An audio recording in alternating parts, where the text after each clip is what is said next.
أعوذ بالله من الشيطان الرجيم. بسم الله الرحمن الرحيم. وما جعلنا القبلة التي كنت عليها إلا لنعلم من يتبع الرسول ممن ينقلب على عقبيه وإن كانت لكبيرة إلا على الذين هدى الله وما كان الله ليضيع إيمانكم إن الله بالناس لرؤوف رحيم. وما جعلنا القبلة سورة بقرة دا آيات نمبر 133.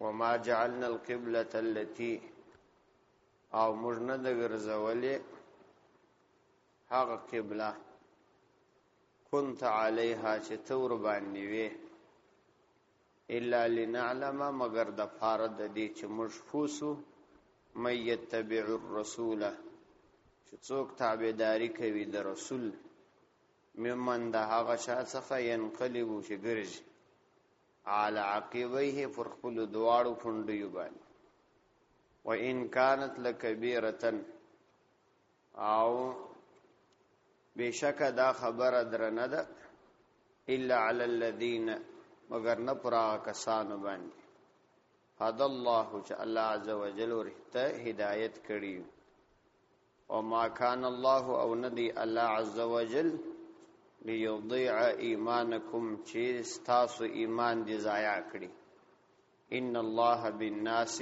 لرؤوف رحيم او یقینا الله عز وجل په خلق باندې کامل مهربان خورا بخشون کی دي. وما جعلنا القبلة التي كنت عليها د دې ځای څخه د تحویل قبله دوهمه حکمت بیانې. اول حکمت خو یدا بیان کی چې د قبله بدلول او یو طرف بل طرف ته تحویل د دې غرض اصل دا دی چې د مشرق او مغرب د الله عز وجل ملکیت دی او الله عز وجل لري اختیار دی چې د خپل بندگانو لپاره کم طرف انتخابوي. اوس دلته بیا دوم حکمت دا بیانې چې د قبله تحویل یو د دې لپاره هم موږ وکړي چې موږ ظاهرا خلکو ته دا معلومه کړو چې څوک د پیغمبر اتباع کوي او څوک د پیغمبر اتباع نه کوي. ځکه د قبله بدلیدل پر نفس او پر طبیعت باندې یو ګران کار دی. موږ به دا معلومه کو چې اوس دا د نفس اتباع څوک کوي او که د پیغمبر اتباع کوي. د دې لپاره موږ دا قبله بدلو. وما جعلنا القبلة التي كنت عليها او موږ نه د مقرره کړې دا قبله التي كنت عليها هغه قبله كنت عليها چې ته په هغه باندې یو څو ورځې وې الا لنعلم مگر د دې دپاره مو مقرره کړله چې موږ معلومه کړو ظاهرا و نورو ته الله ته خو د پخوا څه لا معلومه ده الا لنعلم مگر دپاره د دې چې موږ معلومه کړو ظاهرا و نورو ته د دې مصلحت دپاره من يتبع الرسول چې کوم څوک تابعداري کوي د پیغمبر ممن د هغه چا په مقابله کې ينقلبو چې ګرځي علی عقبیه په خپل دواړو پوندیو باندې یعنی اشاره ګرځي. یعنی موږ د دې مصلحت د پاره او د دې حکمت د پاره دا کار وکړي چې متبع د پیغمبر او مخالف د پیغمبر ظاهرا نور تور وشيو. الله عز وجل ته خود په خاص معلومات انو بارب متبع او نفرت کون کی و مخالفت کون کی سره معلوم کی. و ان كانت لكبيره او یقینا دا کا د کعبه ګرځیدل دا ګران و الا على الذين مگر نه پر هغه خلق باندې حد الله تعالی عز وجل ورته هدایت کړي. الله عز وجل چې کوم چاته هدایت کړي پر هغه باندې بیا دا کار ګران نه دی ځکه چې هغه د پیغمبر په اتباع کې نفس مخکلا ختم کړي او کشته کړي نو دا کار به ورته ګران نه. او هغه خلک چې هغه ته بیا الله عز وجل توفیق نه ور کړي نو پر هغه باندې بیا دا کار ګران او دا چې بیت المقدس اصلي قبله د اول سره نه و، مازی د څه مصلحتونو په خاطر باندې الله عزوجل وتاسو ته او بیت المقدس ته د مخ کولو امر کړی، او بیا بیرته اوس تاسو د بیت المقدس څخه کعبه ته مخ واړاو. په دې جریان کې که څوک وفات شوي وي او یا په دغه جریان کې چې تاسو کوم منځونه کړي دي هغه منځونه مو د الله په دربار کې قبول دي، په هغه باندې پریشانه کېږئ مه. ځکه نو فرمایي وما کان الله ندی الله عز وجل یضیع ایمانکم چې ضایع کړي ستاسو ایمان، یعنی د ایمان متعلق عبادت چې ثواب دی هغه لمونځ دی دا الله عز وجل نه ضایع کوي. وما کان الله لیضیع ایمانکم د دې آیات شان نزول علماء دا بیان کړی دي چې کله د کعبه تحویل د قبله تحویل وسو د بیت المقدس څخه کعبه ته مخونه واوښتل، نو ځینې مسلمانانو سره دا تشویش او سوال پیداو چې دا بیت المقدس خو اصلي قبله نه و، اصلي قبله خو کعبه شریفه و، نو په دغه جریان کې چې موږ کوم منځونه کړي دي دا څنګه سوه، او کوم مسلمانان چې په دغه جریان کې وفات شوي دي د هغوی منځونه څنګه سوه. نو الله عزوجل دلته ورته وفرمایل چې الله ستاسو ایمان نه ضایع کوي. ایمان دا مطلب چې پر ایمان ثواب درکول کېږي، پر منځوم ثواب درکول کېږي. نو تاسو چې هغه وخت پر بیت المقدس ته قبله و ایمان مور باندې درلودلی، نو هغه اعتقاد الله ستاسو نه در ضایع کوي، الله تعالی تقبل. او یا د ایمان دلته لمونځ مراد دی، ځکه چې لمونځ د ایمان نه وروسته تر ټولو مهم عبادت دی او ایمان په پیژندل کېږي. ځکه چې حدیث کې راځي پیغمبر علیه السلام وایي د مؤمن او کافر تر مابین د فرق شی هغه د لمونځ دی. وما كان الله ليضيع ایمانکم، ولی نه ضایع کوي الله قاعده بیانې چې د الله عادت مبارک دادی ان الله یقینا الله عز وجل بالناس بخلق باندې لرؤوف کامل مهربان رحیم کامل بخشون کی دی. الله بخول بندگانو باندې رحیم دی او پورا مهربان دی. نو هیڅ کله د خپل بندگانو هغه اعمال چې د خدای عز وجل د پاره په اخلاص کړی وي دا الله عز وجل نه ضایع کوي او نیست کوي. یو مسله دلته علماء دا بیان کړی ده د قبله په ارتباط خو څه خبره مخکې موږ وکړله دا تحویل د قبله. یو مسله دا بیان شوې ده چې د قران کریم په وجه باندې احادیث منسوخ کېدای شي. نو مطلب دا چې حدیث هم هغه حکم لري کوم حکم چې د قران کریم دی، یعنی د پیغمبر علی السلام احادیث هم دغه احکام به ثابتېږي لکه څنګه چې د قران کریم څخه احکام ثابتېږي. لکه څنګه چې د قران کریم یو آیات د بل آیات لپاره ناسخ ګرځېدلای شي او هغه حکم لمنځه پځي، نو عین دغه سي حکم کوم حکم چې په حدیث ثابت وي په قران کریم باندې منسوخ کېدلای شي. اوس په قران کریم کې یو ځایم دا مذکور نه دی چې پیغمبر علی السلام ته الله عزوجل فرمایلی چې تا بیت المقدس ته المنځ وکړه. دا خو ذکر سوال چې په کعبه شریفه ته المنځ وکړه، او د بیت المقدس یادونه په ټول قران کریم کې یو ځای نه اشارتن او نه د صراحتن سویر.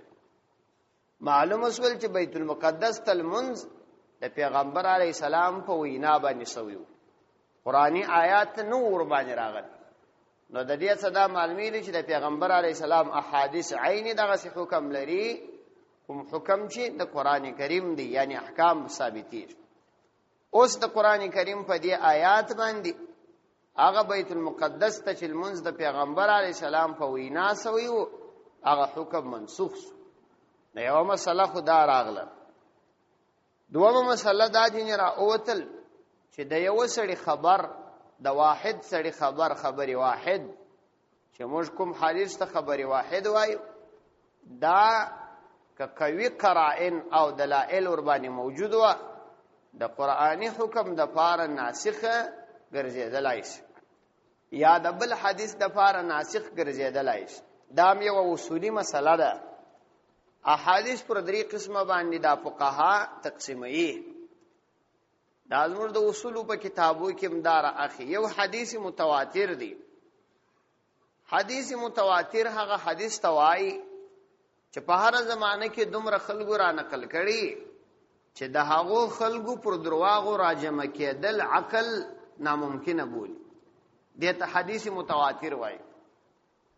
نو دا حدیث متواتر په حکم کې داسې دی لکه قران کریم انکار ورڅ کوپر دی او عمل ور باندې فرض عین ګرځي.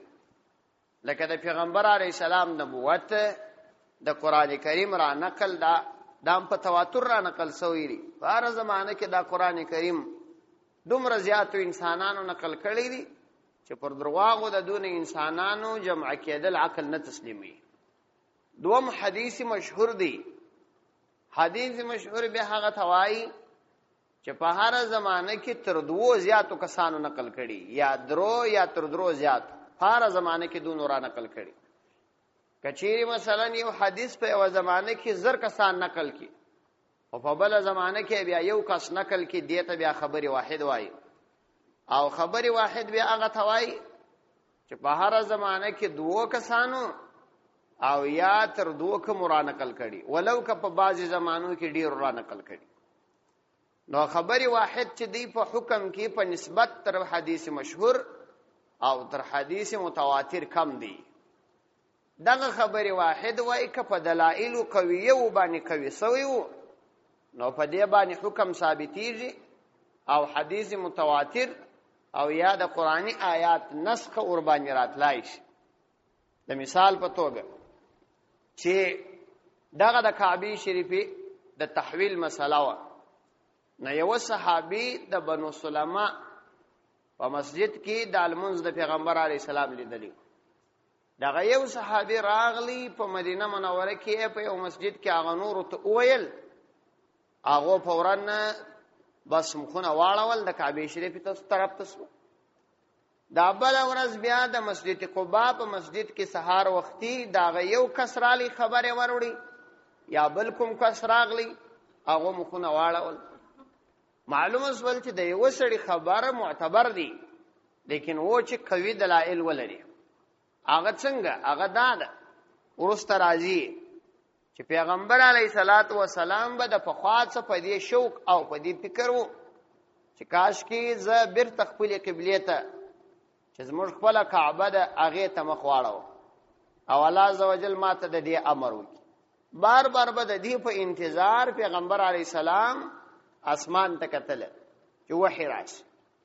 نو دغه حالت څخه تمام صحابه کرامو دا خبره کوي فهمولې و چې ورځ کېدلای شي دا امر راشي.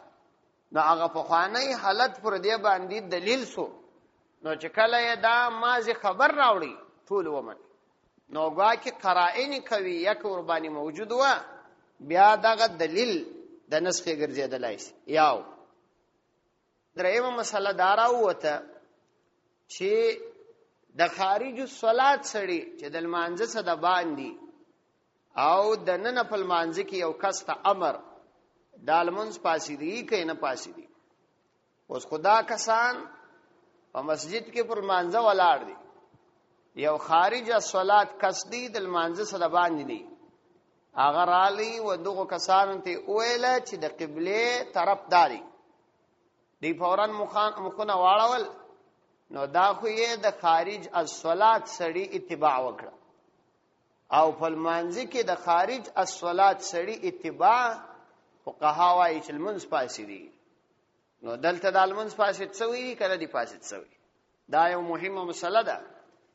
دې مسلې په ارتباط باندې ابن عابدین رحمه الله او بیا پراغه باندې چې کومه حاشیه ده د تحتاوی هغه ډېر ښه تفسیری خبر راخسته ده.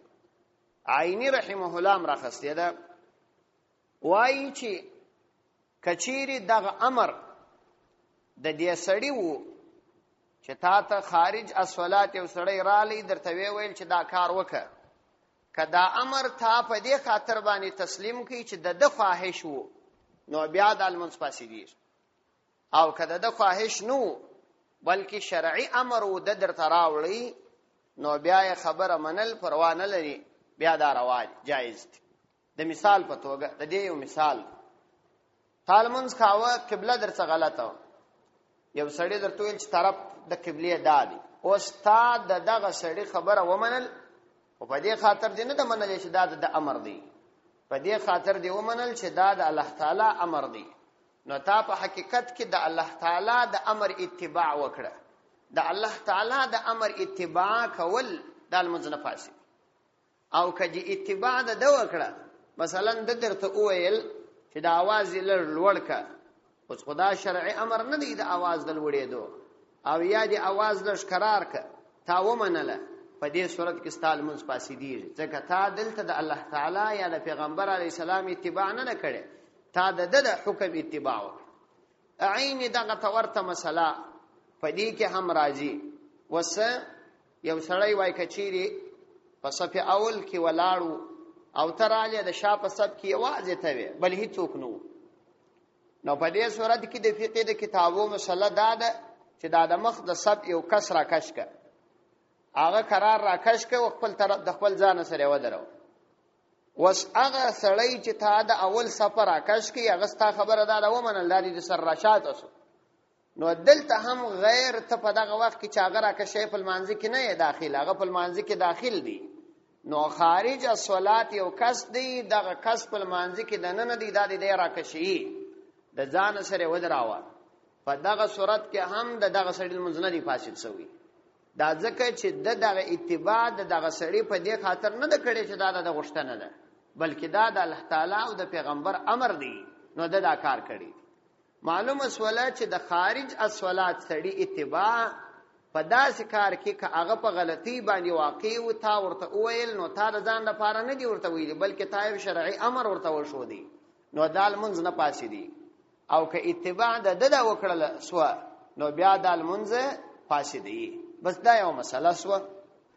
بله مسله دا ده چې الله عزوجل د انسانانو دپاره په دې صورت کې آسانی دا جوړه کړله چې کله کله موږ په دنیا کې احکامات بدلو، یو حکم بدل کو بل راوړو، په دې کې د انسانانو طبائع موږ ګورو چې د اتباع مقصود ده د پیغمبر علیه السلام، او که مزاج او خپل طبیعت مقصود دی.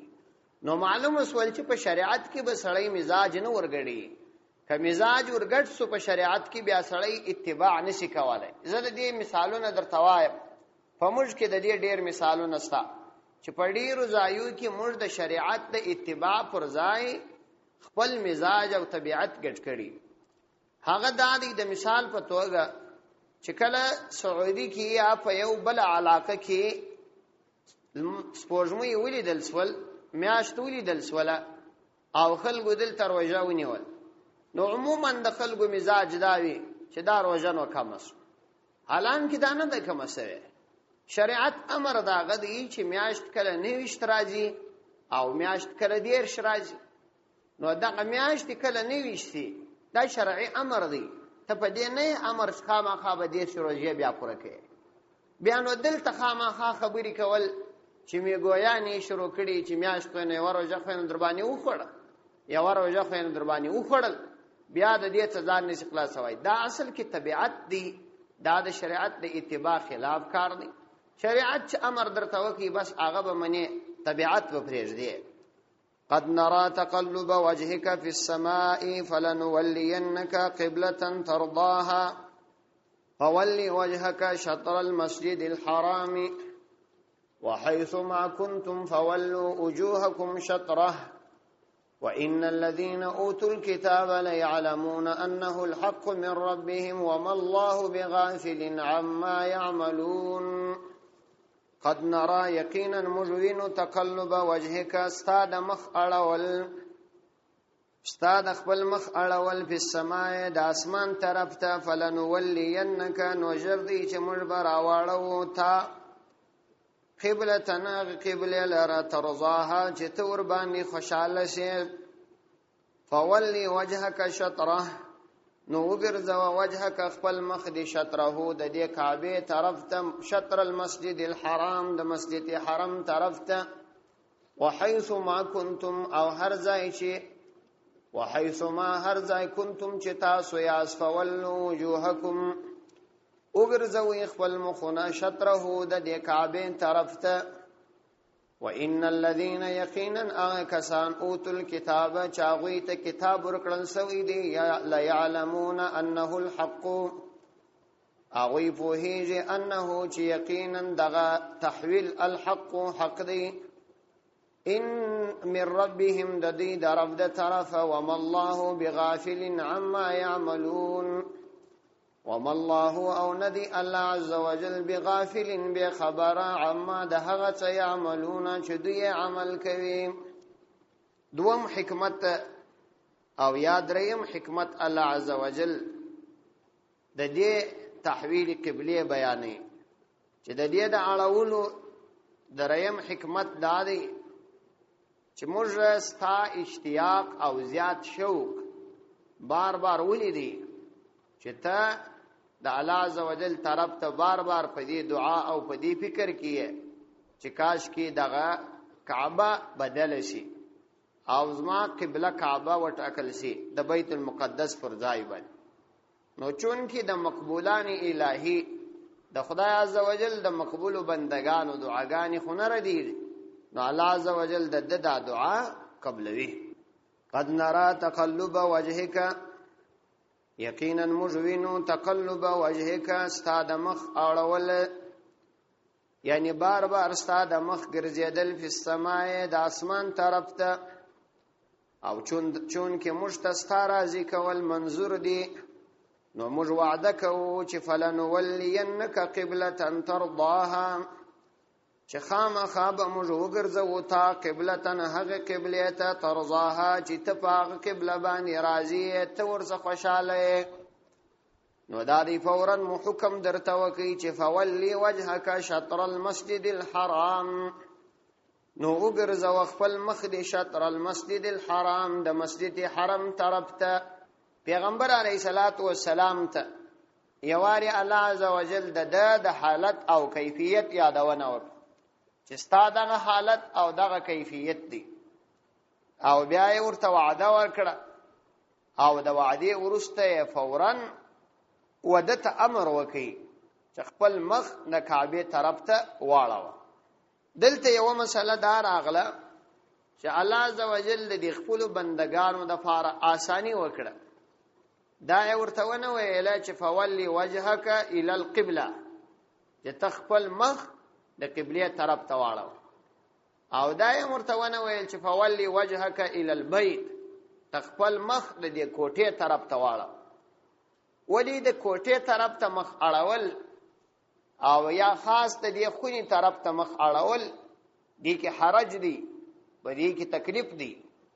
یو خدا چې هغه ته برابر درېدل په ټول عالم کې دا ګران کار، وسدادي موږ د کعبه شریف څخه د شرق په طرف کې واقع یو، او کعبه موږ د غرب طرف ته پریوزي. نو کوم شي رسمن د دې ځای څخه کوټې ته ځانونه سیده کوو، نو دا ګران کار دی، دا امکان نه دی.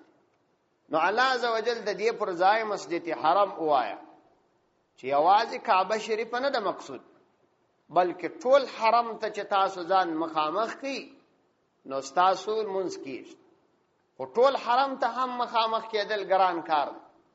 نو الله عزوجل شد آسانی د پاره شطر د مسجد حرم وایا چې د مسجد الحرم طرف ته مخ کول بس دا د قبله د پاره کفایت کی. نو د آسانی د پاره الله عزوجل پر خپل بندگانو باندې د دې شی امر وکي چې تاسو خپل مخونه هغه طرف ته واړوي. اوس د دې څخه علما و دا مسله را ایستلې ده چې په اصل کې سمت د کعبه شریفه پلمانځي کې بس دا معتبر چې د کعبه شریفه طرف ته د مخ واړاوه بس دا ستا قبله ده، دې طرف ته د المنسی کیږي. سیده د کعبه شریفه طرف ته قتل یا د کوټې ته بیت الله ته قتل دا یوازې کدننه په حرم کې وي مخامخ ورته درېدل دا بیا فرض دی. عین ته د کعبه به مخ سړی کوي بل ځای بیا نسی کی. او د حرم نه د باندې بیا طرف د حرم کفایت کی. پیغمبر علیه الصلاۃ والسلام فرمایي چې زما د امت د لپاره کعبه په مابین کې د مشرق او د مغرب ده، په مابین کې د مشرق او د مغرب د مدینه والاو د لپاره پیغمبر علیه السلام فرمایي چې مدینه د کعبه شریف په شمال کې واقع ده. نو الته چې کعبه ته سیده درېږي نو مشرق او مغرب راځي. نو مطلب دا چې موږ د لپاره بیا موږ دا وایو چې موږ کعبه د جنوب او شمال په طرف کې واقع کیږي. دا د هر ملک د لپاره خپل یو ترتیب وټاکل شو. د دې علماء دا مسله را ایستلې ده چې بعضی جدید اسباب چې دا د کعبه عین جهت بیانوي دغه ته اعتبار نشته، بلکې فقط طرف د کعبه ته چې د سړی مخ وسو بس د المنسیس. دا نه د لازمی چې خامخا به سړی عین ته د کعبه ځان برابرې. نو د جدید اسباب استعمال وای په دې صورت کې مناسب نه دی. یو خو وای په دې خاطر باندې چې په دغه صورت کې کچيري دا یو سړی د جدید اسباب په ذریعہ باندې یو نوې مسجد جوړي دا خلا پروا نه لري، لیکن زړو مساجد او زړو طریقو ته تغییر ورکول وای دا صحیح نه دي. یو خدا چې مسلمانانو ته په دې سره تشویش پیدا کیږي، بلدا چې سلف په همدغه طریقه باندې عمل کاوه. چنانچه صحابه کرامو چې به کوم طرف ته مساجد جوړ کړي و نو به د عام خلکو د هغو اتباع کول. هغو مساجد ته به وکتل د خپل مساجدو محراب به هغه طرف ته کی. نو عام طور وایدا د مسلمانانو متوارث او تواتری عمل دی. په دې کې که جدید اسباب ته سړی وګوري پر هغه به اعتماد راځي. ابن رجب حنبلی پر دې خورا تحقیق کړی دی او بیا دا خبره په دلایل ثابته کړې ده چې آلات جدیده په دغه ترتیب کې کچېری د دې د لپاره خلکو استعمال کړه چې د خلکو په خوانی طریقه او په خوانی ترتیب اراداوه بیا دغه جدید آلات معتبر نه دي، اعتبار نه لري. همدارنګه بحر العلوم په مسائل الارکان صفحه 1553 کې دا خبره تفصیلی را نقل کړې ده په 1553 کې. اوس نو مسله دا اصل چې کسړی مسجد سیده د کعبه شریف طرف ته سیده نه کی، بلکې د کعبه شریف څخه در 24 درجو پورې یو طرف ته مائل وي نو بیا هم د المنسی کیږي. او د پیژندلو د لپاره اسانه طریقه دا ده چې سړی لمر ته ګوري، بس د غلمر دا چې کوم طرف ته لوي هغه طرف ته زموږ کعبه ده. کچيري سړی لږ یو طرف ته سي او یا لږ بل طرف ته سي دا پروا نه لري. په دې باندې د مسجد محراب هم نه غلطيږي او دا رقم کچال منځ کاوه دا هم نه غلطيږي. دا یو مسله راوتل جنې. بل مسله دا جنې راوتل چې که یو سړی مثلا په بیابان او دشت کې وي او یو څوک ورته وایي چې د کعبه طرف دادي نو دی وای په عین المنځ کې د کعبه طرف ته واوړي او د دالمن سیدی د خارج الصلات سړي خبره چې د تسلیم کړي وي دا پروا نه لري. بل مسله دا جن راوتل کچيري یو سړی په خپل ګمان باندې الته څوک نو چې پښتنه جنې وکي او نه داسې اسباب ور سره و د کعبه جهت ور څور کو مثلا شپه د تاریخه ده نو په دې صورت کې دی بیا چې هر طرف ته د غالب ګمان سلمون وکي. کدل مانزه ورست ورته معلومه سول چې کعبه خدا طرف ته او تا دې طرف ته منځ کړی دي نو دال منځ وای سيري ځکه د په ګمان هغه طرف د کعبه او هغه طرف ته د عادل منځ وکي. ومن حيث ما كنتم فولوا وجوهكم شطره. د دې حکم د تکرار او تاکید د پاره بیا فرمایي وحيث ما چیرې چې تاسو یاست فولوا وجوهكم وګرځوي خپل مخونه شطره د دې کعبه طرف ته د دې مسجد حرم طرف ته، یعنی کفه مدینه کې یاست کفه بیت المقدس کې یاست که هر ځای یاست تاسو د مخونه واړوي. ګوري یو واری امر وکي چې مخ واړوه د مسجد الحرم طرف ته. نو دی کې پیغمبر علی السلام ته دا امر خاص دوه مفلای حکم عام کی او یې فرمایل چې تاسو هر ځای یاست کعبه ته مخ واړوي. نو وا کې تکرار د حکم راغلی خو اعتبار بدل شو. یواری داغه امر پیغمبر علیه السلام ته وسو ورسته داغه امر به عام امت ته کیږي او تکرار د حکم ټینګار د دې امر دلالت کوي. مطلب دا چې د کعبه د تحویل په ارتباط اعتراضات ډیر و، نو بار بار الله تعالی دا امر کوي تر څو چې د مسلمانانو په زړه کې دا حکم محکم او مضبوط کی. وان الذين اوتوا الكتاب لا يعلمون انه الحق من ربهم وان الذين او یقینا اغه کسان اوتوا الكتاب چاغوی ته کتاب ورکړل سوی د دې کعبه د تحویل په متعلق باندې لا يعلمون خامخاغوی پوهیږي انه الحق چې دغه خبره د تحویل کعبه د حق خبره ده من ربهم د دې د رب د طرفه خو عنادن ایدین قبلوي، یعنی اهل الكتاب د کتاب خاوندان چې د يهود او نصارا او اوی په دې باندې پوهیږي چې د دې کعبه تحویل د بیت المقدس د کعبه طرف ته دا حق خبره ده، دی پیغمبر ته دا د الله د طرف امر دی، لیکن دی عنادن نه تسلیمي ځکه نو اعتراضات کی. وما الله بغافل عما يعملون وما الله او ندی الله عز وجل بغافل غافل عما ده هغه څه يعملون چې دوی عمل کوي، دا د دې د اعمالو سزا به بیا الله عز وجل ودی ته ورکړي. ولئن اتيت الذين اوتوا الكتاب بكل آية ما تبعوا قبلتك وما أنت بتابع قبلتهم وما بعضهم بتابع قبلة بعض ولئن اتبعت أهواءهم من بعد ما جاءك من العلم إنك إذا لمن الظالمين. ولئن اتيت الذين كچير تراتك وکړي الذين اغا کسان لرا اوتوا الكتاب چې کتاب ورکړل سوی دي بكل آية فهر قسم دلیل باندې ما تبعوا قبلتك هغوی بتابعداري ونه کې ستاده قبله وما انت بتابع قبلتهم او نتدید قبله تابعداري کوونکې وما بعضهم او ندی ځینې د دوی بتابع فیروي کوونکې قبلة بعض د قبله د بعضو ولئن اتبعت اهواءهم او کتا د دوی د خواهشاتو تابعداري وکړل من بعد ما جاءك من العلم ورست در هغه چې تا ته علم هم راغلی دی انک اذا لمن الظالمین ويقینا تب په دغه وخت کې د لوی ظالمانو نه. ولئن اتيت الذين اوتوا الكتاب الله عز وجل دی آیاتونو کې د يهودو او نصاراو بد صفات او د هغوی عناد او د مسلمانانو سره دشمنی دا بیانې چې د دې يهودانو د ضد دا حالت دی، د دوی د ضد دا حالت دی.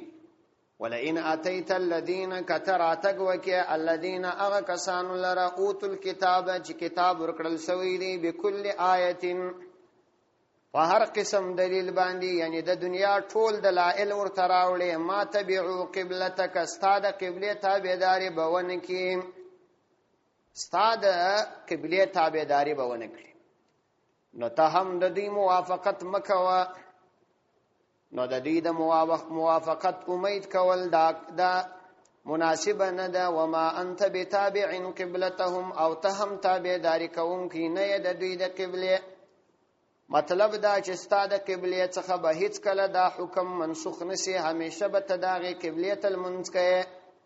په دې آیاتو کې الله عز وجل د نبی کریم علیه السلام امت ته د دې یادونه ورکړه او تنبیه ورکړل او زجر هم دی چې تاسو ګوري يهودان ستاسو خبر نه مني، ولو که تاسو هغوی ته د ټول دنیا دلایل راوړي لیکن بیا هم خبره نه تسلیموي دي سره او ستاسو سره وی عناد او دشمنی دا همیشه د پاره. چې کله الله عز وجل و مشتد دې خبري یادونه کوي نو بیا څه ضرورت دی چې موږ د يهودانو په جوړ سوړ رامو باندې دا غوی په جوړ سو نظامونو باندې دا غوی پر جوړې سوي دیموکراسي باندې عقیده لرو او د تصدیق د فاره دلائل وایو او یو بل ته قناعت وکړو. کم څوک چې د يهودانو په خبرو باور کوي د دې څخه داسې معلومي دي چې دوی د خدای عز وجل په خبرو باندې باور نه کوي او د دوی په ذهن داسې ده لکه د يهودو خبري چې د خدای عز وجل تر خبرو دوی ته د اعتبار وړوي، واکي العیاذ بالله الله عز وجل ودیته د خپل خبرو په اعتبار باندې باوري نه معلومي او يهودان ورته باوري معلومي او الله عزوجل فرمایي ومن اصدق من الله حدیثا، تر الله عزوجل به بل څوک د خبرو په اعتبار باندې زیات صادق او رښتینی. وسدا موږ په خله باندې خو نه وایو چې موږ د يهودانو خبره تسلیمو، اوس موږ د عمل دا معلومیږي چې موږ ته د يهودو خبره ډیره د اعتبار وړ، چې کله یو غربي رادیو هغه یو خبر یو راپور خپور کی نو او خصوصا د يهودانو په ګټه او د مسلمانانو په تاوان وي، او عموما په د بشري چارو کې په بشري معلوماتو کې چې دی یو راپور خپور کی نو همیشه د مسلمانانو د دې پر دی راپور اعتماد، اعلان کې دی په هر خبره کې درواغجن دي او درواغ وایي. نو مسلمانانو ته هیڅ کله دا نه د پکار چې د يهودانو په ډرامو او د هغوی په طریقو باندې غولېدلی وي او دوکه خوړلې وي تسلیم کړي. څومره سلسلې چې په دنیا کې نن دی پکار اچوي دا فقط د مسلمانانو د دوکې او د مسلمانانو د دوکه کولو د پاره او غولولو د پاره یو ډرامې دي چې دی مخته اچولي. دا د انتخاباتو مسائل یا دې تورته نور مسائل چې په دنیا کې نن روان دي دا د دې یو ډرامه ده چې د خلکو تر مابین خلک په غولولي. کچېری دغه طریقه چې دی کې دا حق طریقه وي او په دې کې انصاف عملي کیږي نو ټول دنیا په سترګو باندې د مصر انتخابات ولیدل چې مصر په ټوله دنیا کې تر هر چا تر ټاکل سوي معیار زیات رایه د اخوان المسلمین ګوند دا یوړه، لیکن بیا دغه يهودو په اشاره باندې د هغوی نظام رنګ سو، مسلمانان په محبسونو کې ناس دي، یوازې تر 600 کسانو مسلمانانو پورې د اعدام حکم ور باندې راوتلی. دا دنیا ټول پر دې باندې د خاموشه ده. دلته هم د انتخابات و ولی بیا دغه انتخاباتو په وجه باندې دغه نظام محکم پات نه کړسو او ونړول سو لا شو څخه وګرځول سو. غرض او هدف فقط دا دی چې څنګه مسلمانان دوکه کړی سي او د مسلمانانو په سترګو کې خاورې واچول سي. نو الله تعالی هم دا دلته فرمایي چې تاسو دوی ته هر څه دلایل راوړي خبره نه تسلیمي. وما انت بتابع قبلتهم وما بعضهم بتابع قبلة بعض، او دوی خپل هم سره موافق نه دي، وما بعضهم نه دي بعض د دوی بتابع فیروي کوونکي قبلة بعض د بعضو د قبله. يهودان بیت المقدس قبله غني او نصرانیان به د مشرق طرف سمت مشرق قبله غني، نو دی خپل هم په خپل قبله کې متفق نه دي، نو ستاره به څنګه تسلیم کی؟ او تا ته دومره خطرناک خبره مشکو ولئن اتبعت اهواءهم کچیر تا د دوی د باطل خواهشاتو تابعداري وکړل من بعد ما جاءك من العلم ورست تراغه چتا تراغلی دی من العلم وحي او علم د الله عز وجل د طرفه انك اذا لمن الظالمين، انك یقینا نوتا اذن فدغه وخت کې لمن الظالمین د ظالمانو څخه، او ستا ظالم کېدل په دی وجه چې ته معصوم یې د ګناه څخه محاله خبره ده. نو چې کله دا محال ده نو د دوی د خیالاتو اتباع کول هم دا محال دي، چې کله دا محال دي نو دوی ستا څخه راضي کېدل دا محال دي. الذين آتيناهم الكتاب يعرفونه كما يعرفون أبناءهم وإن فريقا منهم ليكتمون الحق وهم يعلمون. الذين آتيناهم الكتاب اغه کسان چې موږ هغوی ته کتاب ورکړی دی يعرفونه هغوی دغه پیغمبر علیه السلام پیژني، يعرفون پیژني هو دا پیغمبر علیه السلام کما يعرفون ابناهم لکه څنګه چې دا خپل ځامن پیژني. وان فريقا منهم او یقینا یوډل د دوی څخه ليكتمون الحق حق پټوي وهم يعلمون حال دا چې دوی پوهیږي.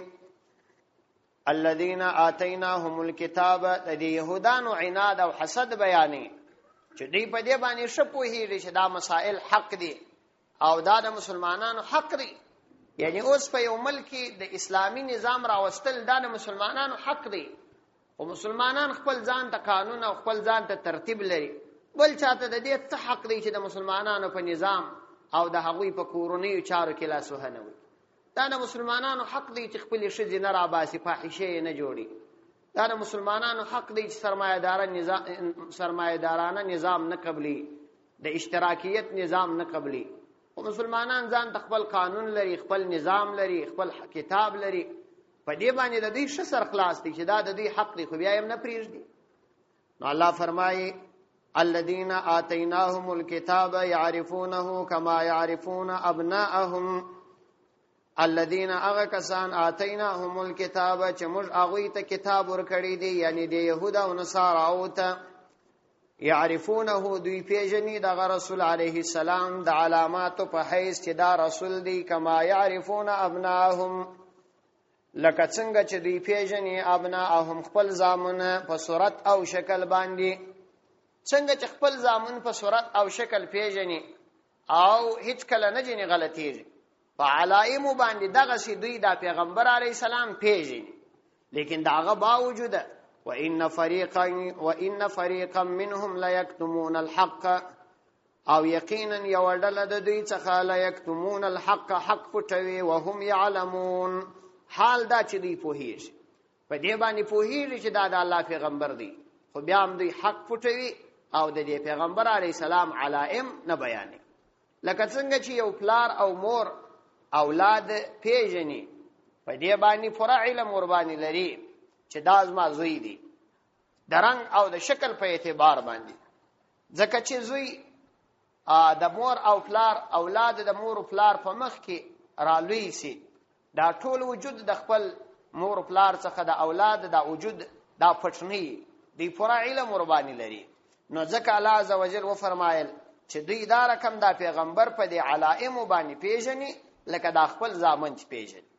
دا یو نه ویل چې دوی داسې دا پیغمبر پیژني لکه زامن چې پلار پیژني، ځکه د پلار ځینې حالات د زامنو څخه پټ وي، خو د زوی حالات د پلار څخه نه پټېږي. بل دا چې دلته پیژندنه په صورت او شکل کې معتبره ده، د نسب په اعتبار باندې پیژندنه نه ده معتبره. دا خو ممکنه ده چې دا مور دی خیانت کړي او پلار دی ور باندې خبر نه، لیکن صورت او شکل خود زوی نه پټیږي، نسب خو پټېدلای شي، په هغه کې خو امکان شته. نو په ترجمه کې به دا قید موږ سره یږدو کما يعرفون ابناءهم، لکه څنګه چې دوی پیژني دا خپل زامن په صورت او شکل باندې. وان فريقا منهم لا يكتمون الحق وهم يعلمون الحق من ربك فلا تكونن من الممترين. الحق نو حق من ربك استاد رب د طرف دي، فلا تكونن من الممترين، نو تمکه د شک کوونکو څخه، یعنی د کعبه په تحویل کې او یا په نورو مسائلو کې چې موږ ته امر کوو او په هغه کې ته د يهودانو څخه مخالفت کې، په دې ټولو کې حق ستا سره دی، ځکه ته خپل رب حکم کوي او د الله د طرفه چې کوم حکم راځي دا اصل دی، نو ته شک مکو. پیغمبر علی السلام خو شک نه کاوه، مراد ورڅخه امت دی چې تاسو شک مکوئ، د الله عزوجل ټول احکام په کامل اخلاص او په پوره عقیده باندې قبول کړئ. ولکل وجهة هو موليها فاستبقوا الخيرات اينما تكونوا يأتي بكم الله جميعا. ولكل وجهة څلرم حکمت د تحویل د کعبه بیانی چې دا تحویل قبله د دې څلرم حکمت دادی. ولکل هر کس لره وجهه یو طرف دی، وجهه هغه ځای ته وایي چې د سړي مخ هغه طرف ته کیږي، نو دغه طرف او ملکونو تم وس په عربي کې وجهه وایي. ولکل وجهه د هر چا د پاره وجهه یو طرف دی، هو هغه کس مولیها هغه طرف ته مخ اړهونکی دی. فاستبقوا الخيرات د نیکو کارو مخ ته طرف ته وړاندې سي. اينما تكونوا چیرې چې تاسو یاتي بكم الله جميعا، راتګ به کوي په تاسو باندې الله عز وجل جميعا په ټولو باندې. څلورم حکمت دا بیانې چې دا تحویل قبله چې موږ وکړله نو دا هم د عادت خلاف کارم نه دی کړی، یعنی هر طایفه ځان ته یو طرف انتخاب کړی، یا د یو پیغمبر په امر باندې او یا په خپل خواهش او طبيعت باندې، په هر ډلې ځان ته یو ترتیب انتخاب کړی. نو مسلمانان هم یو جماعت دي، کدی ته موږ امر وکړو یو طرف ته مخ واړی نو دا به څه عیب دی، کچیر خلکو هر طرف یو جماعت ځان ته یو طرف انتخاب کړي نو بیا کومر دي مسلمانانو ته امر وکړو چې تاسو مخ دې طرف ته کوي پدې کې بیا څه عیب دی خو هر چا ځان ته یو طریقه انتخاب کړي ده ولکل دلته مضاف الیه حذف سوی دی دا تنوین عوض د مضاف الیه څخه دی یعنی لكل شخص ولکل د هر چا د فار وجهه یو طرف مقرر دی د وجهتون ترجمه عبد الله ابن عباس رضی الله عنه په قبلتن سره کړي ده هو هغه کس موليها فعبادت کې هغه طرف ته مخ اړهون کړي او چون کې د نبی کریم علی السلام شریعت هم یو مستقل دین دی نو کدی هم ځان ته یو خاص جهت وګرځي نو بیا پدې کې څه منع ده نو خبره بالکل ښکارا او واضحه ده نور فضل بحث او ته ضرورت نشته فاستبقوا الخيرات د نیکو کارو طرف ته سبقت کوي اينما تكونوا چیرې چې تاسو یاسیاتی بكم الله جميعا راتګبو کې پتا سره الله عز وجل پټولو باندې نو چې کله د کعبه طرف ته اړول او حکمتونه موږ بیان کړ امر مدرته وکي نور نو د دوی د اعتراضاتو طرف ته توجه مکوي بلکې د حق طرف ته متوجه سي فضل بحثونه پرېږدي فاستبقوا الخيرات د نیکو کارو طرف ته د خیر کارو ته سبقت وکي په بحثونو کې ځانونه ماچوي د دې ځای مفسرینو دا مسله را ایستلې ده چې نور چې کله په دلایل باندې یو شی ثابت وي د خلکو سره پر هغه باندې بحث مباحثه کول دا بیا منع ده سړی به فضول بحثونه بیا نه کوي ولی دا قانون او قاعده ده چې کله په دلایل ته یو شی ثابت شو چې دا شی حق دی دا پر تابع نه ده لازمه چې په نور يم خامخا منع نور ته تدا دلایل وایي دا چې ستا خصم بیا ستا سره خبره منی کې نه منی دا خو بیا داغه کار دی د عنایت پر بنیاد باندې خو بیا چې ټوله دنیا د دلایل ورته ذکر کېدای نه منی دا هو عنادي خبري نو بیا د فضول بحثو څخه ځان ساتل دا ضروری دی د فضول بحثونو ډیر تاوانونه دي دا سړی چې د خلکو سره بحثونه کوي او زموږ د خلکو بیا دا به طبيعت دي د فضول بحث دومره شوقیان دي چې بس هر شي د فضول بحث خوند ورکي چې چیرې یو ځای بس دی د اختلافي مسائل چیړي او پدې کې ګډي د دې ډیر تاوانونه دي لس تاوانه ما دلته نقل کړي اول تاوان د دې بې ځای خبرو او بحثونو دادي چې د انسان وخت په ځای کیږي او وخت ضایع کول ډیر لوی ګناه ده د دې څخه ځان ساتل پکار دوم تاوان یې دادي د سړی خپل مقصد پاتې کیږي ستا چې خپل مقصد دی او خپل غرض دی کار دی دا درڅ پاتې کیږي دریم د خیر او خدمت په کار کې سستی درځ کیږي بارابته د خیر کار نه سي کولای ولی چې د خلکو سره د بحثونه شروع وسوله استا د خیر کار ستا ته پاتې څلرم عموما د بحثو په وجبان چې سړی د خلکو سره بحثونه کوي د آخرت څخه غافل کیږي او د آخرت څخه غفلت پیدا کیږي پنځم حسد او غیبت ته دروازه خلاصيږي بیا به غیبت کوي د خلکو حسد بو سره کوي د دې ته دروازه خلاصيږي شپږم انسان ذهني پریشانه کوي ذهني پریشانی انسان ته پیدا کیږي اوم د عام انسانانو اذهان خرابوي ستا ملګری د هغو ذهنونه خرابي اتم فائدہ د اسلام دشمنانو ته رسیږي ځکه چې مسلمانانو په ګټه دا نه وي نه هم په عبادت او اذکارو کې د توجه خرابيږي پر مانځه به ولاړې واره به سوچ د سره پیدای چې کش کې می دا ورته ویلی وای او کش کې می دا ورته ویلی وای لسم انسان د اعتدال باش اخر به پر باطل خبره باندې ټینګي هغه ته داغه په مقابله کې نو د دې شانو څخه ځان ساتل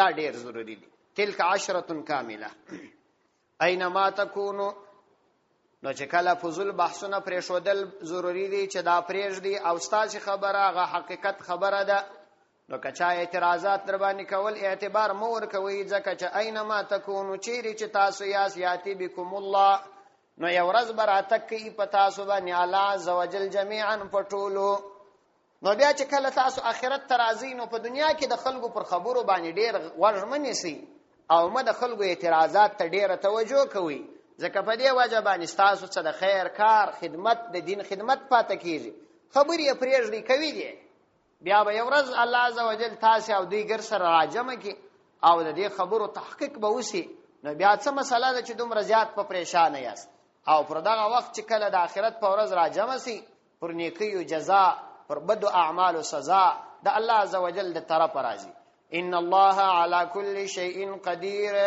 نو دغه ستاسو ټولو د آخرت ورځې تراجمه کول ګران کار هم نه دی. ولی ان الله یقینا الله عز وجل على كل شيء قدير، په هر شی باندې کامل قدرت درلودونکی دی. ومن حيث خرجت فولي وجهك شطر المسجد الحرام، ومن حيث خرجت د کوم ځای نه چې ته وتلی فولي وجهك وګرځه خپل مخ دی شطر المسجد الحرام، وتربت د مسجد حرام هغه طرف ته مخ واړوه. دا دریم امر دی. بیا د قبله د تحویل په ارتباط باندې دا خبره خو مخ کې سوی و، اوس بیا تکراری. په دې کې بیا دوه نور غرض دي. هغه دا چې کله ته کېدلای شي په خپل وطن کې، نو تا ته په ذهن کې دا درځي چې د کعبه طرف ته مخ اړول به یوازې په خپل وطن کې. نو الله فرمایي چې یا داسې نه ده، که په حضر کې که په سفر کې، کته یې کدي امت وي هر ځای چې یاس بس مخ د کعبه طرف ته کوي. ومن حيث خرجت او د کوم ځای نه خرجت چې ته ووځې فولي واړوه وجهك خپل مخ دی په لمانځ کې شطر المسجد الحرام د کعبه طرف ته. دلته به د لمانځ قید سره یږدي. عام طور خو د کعبه طرف ته د مخ اړول نه دی فرض، په لمانځ کې فرض دی. نو فولي واړوه وجهك خپل مخ په لمانځ کې شطر المسجد الحرام د کعبه طرف ته. دا د لمانځ قید خپل جن راوځي، دا به تو سره یږدي. کدا معنا سره وانه خې بیا خو دې پر ارچا باندې د مخ اړول په ټولو وختو کې فرض کړه، او دا خو بیا صحیح نه دي. دغه قیودات چې د عام قانون سره شودل کیږي دا د هغه مضمون د جوړېدو د پاره سره شودل کیږي، او هر عقل یې تسلیمي ده. د دې د پاره ګوري دا یو مسله را اوتل چې کله محل او مقام ته کتل کیږي. په محل او مقام کې هغه شی خپل جن مراد وي. د عمر رضی الله عنه د صحابه کرامو پر دې خبره باندې راجمه کول چې تاسو شل رکعات تراویح وکړئ.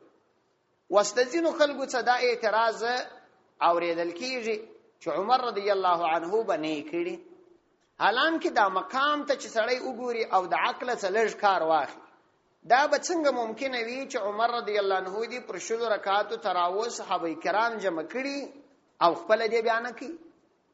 خدا محل او دا مقام ته خپل قتل کیږي. لکه موږ چې د دې محل او مقام څخه دلته د لمانځه ټکی وسره راباس، هل ته هم د محل او مقام ته قتل کیږي. دا یو فضول سوال دی چې خلک یې کوي، فضول خبره ده چې کوي، ډیره غلطه ده. دا فقط مازی د خلکو ذهنونو خرابول دي. نور خو نو حقیقت چې سړی راواخي دا کله ممکنه ده چې یو څوک دی راولاړ سي نور کسان دي پر دې باندې امر کی چې تاسو شل رکعات تراویح کوي او خپل نه نه کوي، بلکې بل فرض موږ راولاړ سو دا خبره تسلیم کو سره چې سید عمر رضی الله عنه خپل شل رکعات نه کول نور امر کړو. نو تی امر منی کده د فعل منی مشکاره خبره ده چې تر فعل قول اولادي. دا قاعده او قانون دی. د پیغمبر فعل او د پیغمبر قول وای کدا دواړه سره رال ټکر و چې د پیغمبر یو عمل و هغه د قول خلاف وای په قول به عمل کوي. ولی وای کېدلای شي چې دا فعل د پیغمبر دی، د پیغمبر خصوصیت وي، او یا کېدلای شي چې دا فعل د پیغمبر دی په ابتدا د اسلام کې، یا کېدلای شي چې دا فعل د پیغمبر دی د عذر په خاطر وي. دا ټول صورتونه کېدای شي. نو د فعل او د قول چې کله تعارض رالی خو قول ته ترجیح ورکول کیږي. نو اول د واره خدا غلطه ده چې عمر رضی الله عنه د شل رکعات تراویح نه کړي. دا غلطه ده، هیڅ دلیل پر دې باندې نشته. بیا کبیل فرض موږ علی سبیل تنزل دا خبره وسره تسلیم کو چې او سید هغه نه لیکړي، نو ته قول ته ګوري کې فعل ته ګوري. خدا صحابه کرامو به دې فعل ته کتلی وای نه به کوله، خو هغه قول ته وکړه دی وکړي. بیا نو اعتراض ته ضرورت دی؟ دا اعتراض غلط دی. کله کله یو سړی بی علم یې ډیر د دې بی علم یو قصه به درته وکړه. یو چا یو قصه په یو کتاب کې لیکلې ده چې پاچا یو قاضي ټاکلی و. دا قاضي ډیر احمق و، بی علم و، بس د کتابو په لږ ترجمه باندې پوهېدی، اصلي مقصد نور معلومې دي. نو یو سړی د دې قاضي سره ملاقات ته ورتلی، پر لارې ګوري یو سړی پولیسو په اوبو کې درولې دي، پر سر یې اوبو راچی او یو ځل پر سر ورېښي. نو ډول دا څه کوي؟ هغه ورته ویل چې قاضي صاحب امر کړی دی چې دا سړی په اوبو کې ودروي او پر سر یې ځل ورواچي. در هغه چې تیر سو کګوري پولیس دی یو ژوندۍ سړی په خاورو کې شخی، پښتنه یې وکړه چې دا څه کوي؟ هغه ورته ویل چې قاضي صاحب امر کړی دی چې دا ژوندی شه. اریان ولاړی چې دا څه نادره قاضي دی. ورسته چې مخ ته ولاړی خلک پر شنی الکان پولیسو پر یو قبر باندې دراولي دي. هغه ته وایي چې تاسو پر دې قبر باندې بولي وکي. هغه ته وایي دا پولیس ته ویل چې دا څه کوي؟ نو هغه ورته وایي چې دا خو قاضي صاحب امر کړی. نور یې پسې شوق پیدا شو چې دا څه نادره قاضي دی. چې ورې ورلی قاضي صاحب ته وویل چې دا څه پیښې دي؟ هغه ورته ویل چونکې زه حکیم یم. حکیم خو نو نیم څه حکیم و؟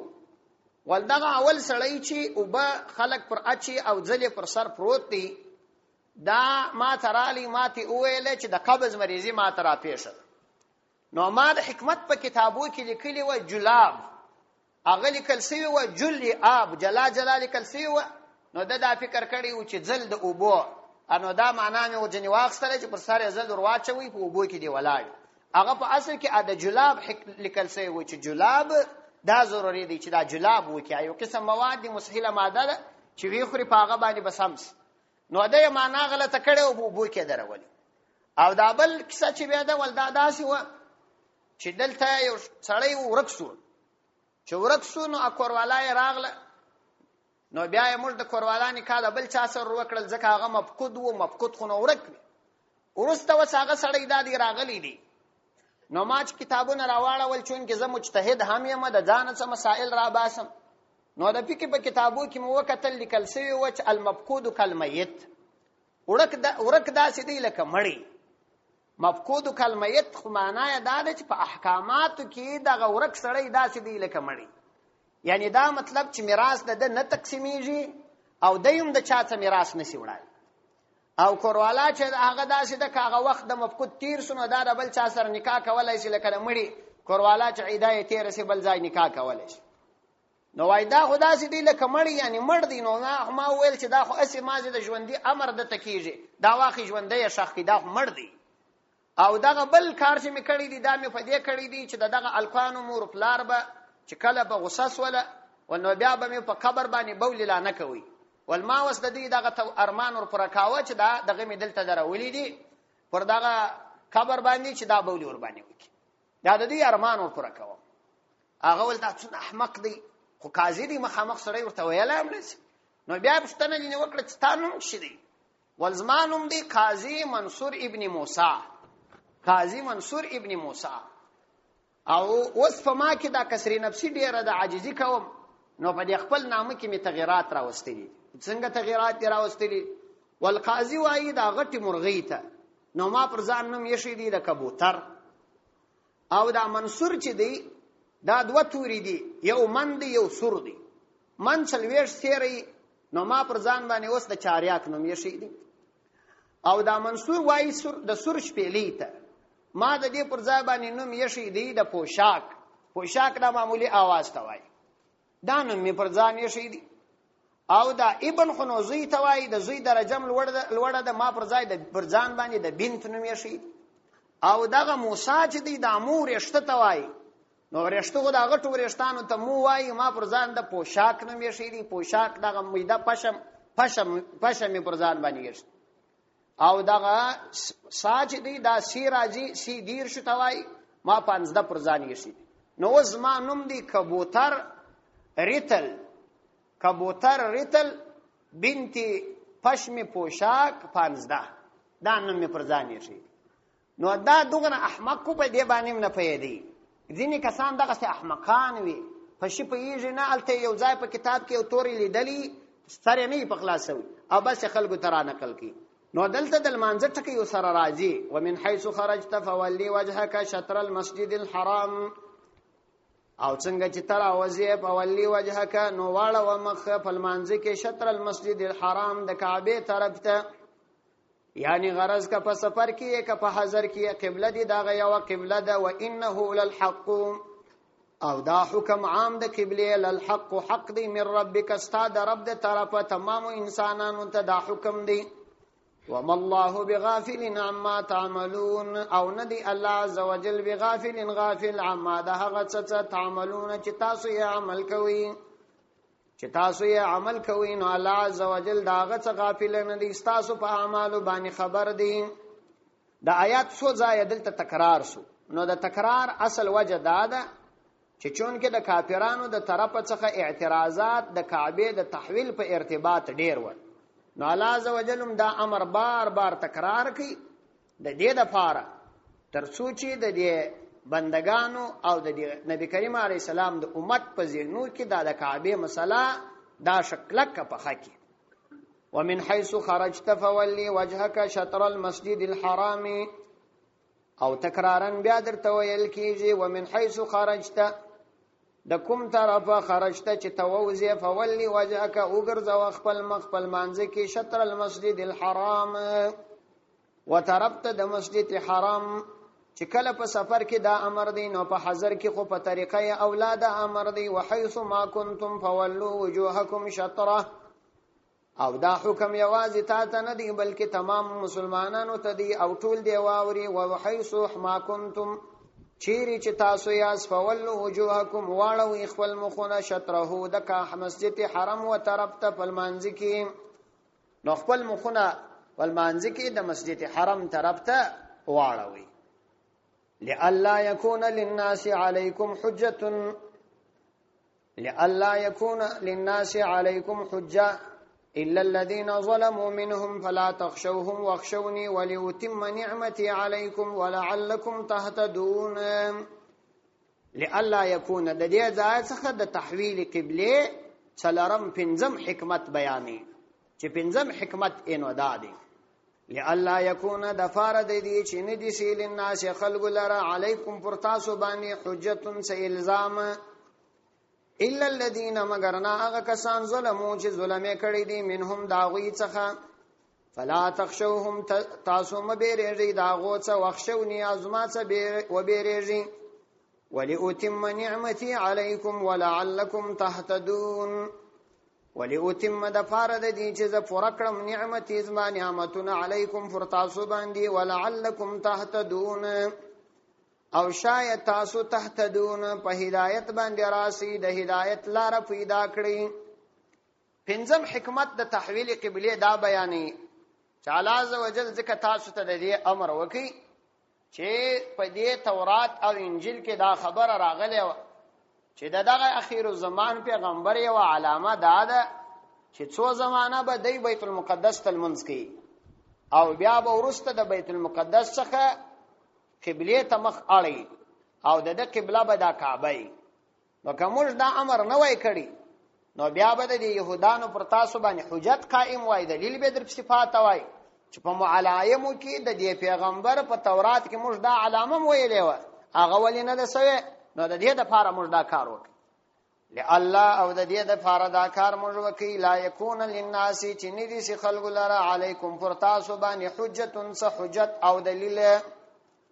نو په دې اعتبار موږ دغه پیغمبر محمد صلی الله علیه وسلم چې اخر الزمان نبی دی د هغه د فاره مو د دې خبري امر وکړي او کعبه ته منځ کول او بیا د اصلي کعبه طرف ته د بیت المقدس سره اړول دا د په علایمو کې و.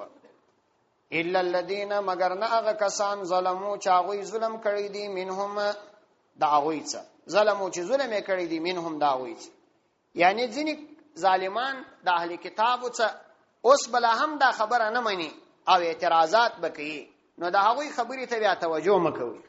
الا الذين دا الا په معنا باندې د لکن او لکن استثناء منقطع، استثناء منقطع وای د مستقل اسم په